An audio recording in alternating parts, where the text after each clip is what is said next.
Okay, so meron tayong pasyente ngayon, Acer Aspire 3 mga kaibigan, no? Intel Core i3.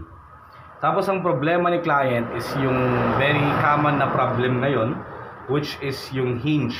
As in talagang ganyan na yan mga kaibigan. Magalaw-galaw na siya. Yan.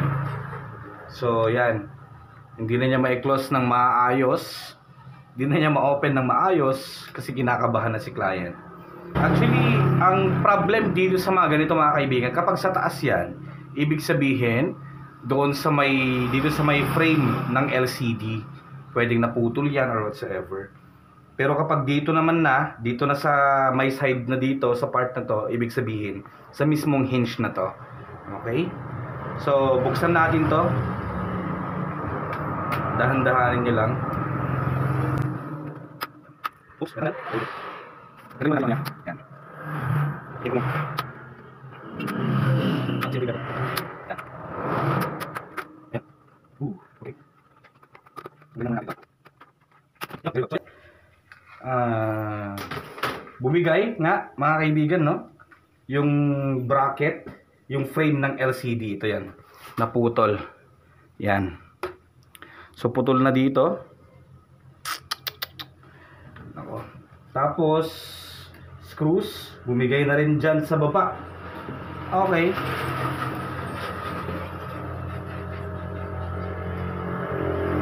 Putol lahat mga kaibigan. So tanggalin lang muna natin itong kanyang LCD.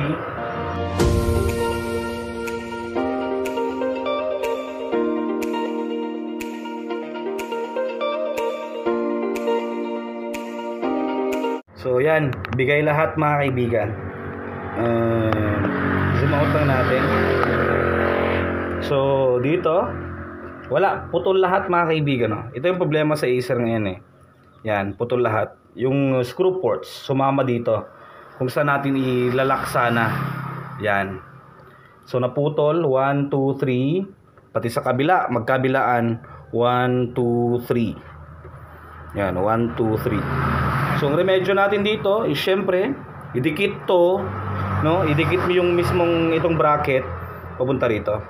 So bali hinge repair na rin to mga kaibigan. Ayan. So banatan natin. Ang gagamit ko nga pala mga kaibigan, basic lang, no? Plastic to steel epoxy resin, no? So mura lang din to, mura lang, pero syempre gastos pa rin. So yan mga kaibigan, remedyohan natin. Tanggalin ko lang muna dito sa mga may screws dito, ito. Yan. And then yung screw port mismo, idikit natin ulit dito. Idikit natin ulit mismo dito. So ito yung sinasabi ko mga bossing, oh, na dapat nating tanggalin. Yan, tanggalin natin yung mga screws dito.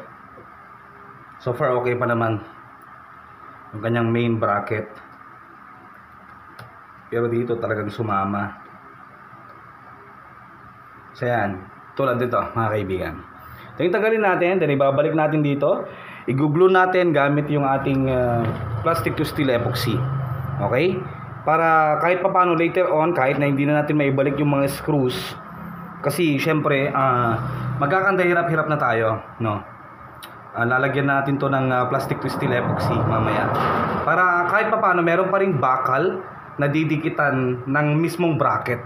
Kung i-fix na natin talaga siya na ganito. Okay?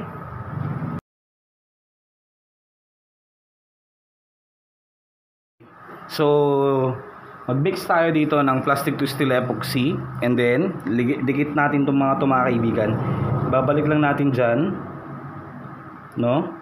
Nang syempre maayos. Then after that, okay na tayo sa first part na yan. Pati dun sa kabila, syempre babalik din natin mamaya.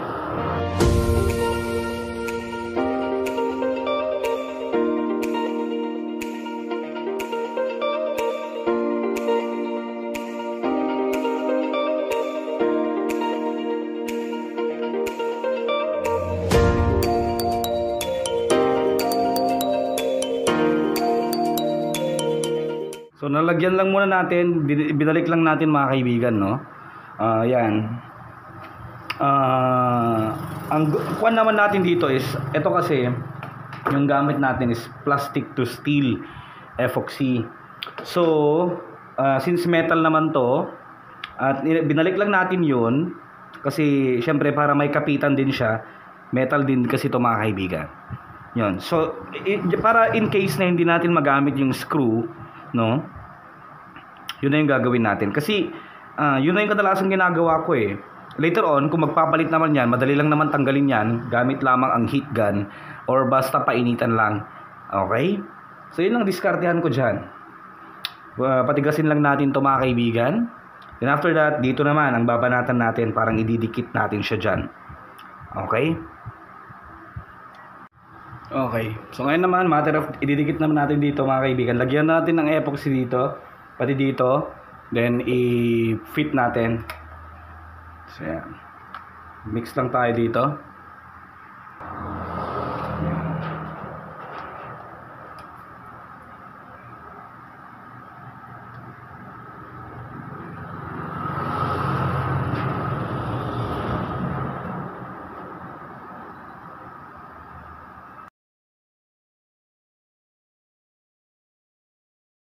So, mga kaibigan, ilagay lang natin siya, i-fit lang natin siya ng maayos. Then patigasan natin.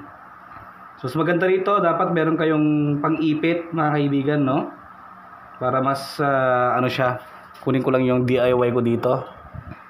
Yan.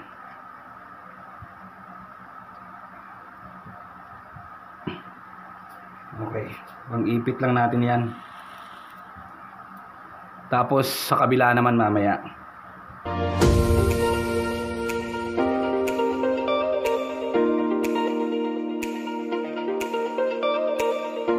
So ngayon, lagyan natin ulit siya ng pang-ipit, tapos i-fit lang natin siya ulit.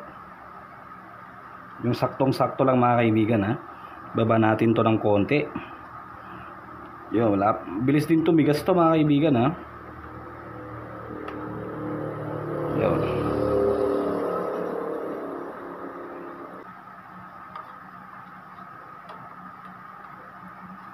Yan. So, patigasan lang natin.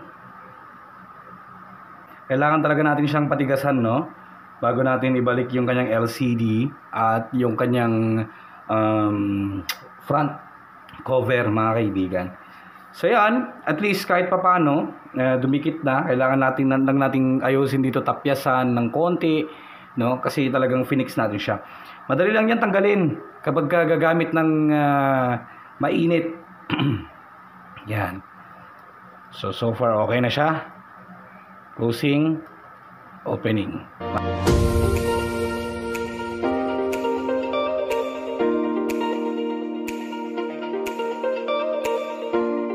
Exciting part na tayo. So okay na siya mga kaibigan. Wala na siyang problema. Yan. Again. Okay. Good. Thank you for watching mga kaibigan.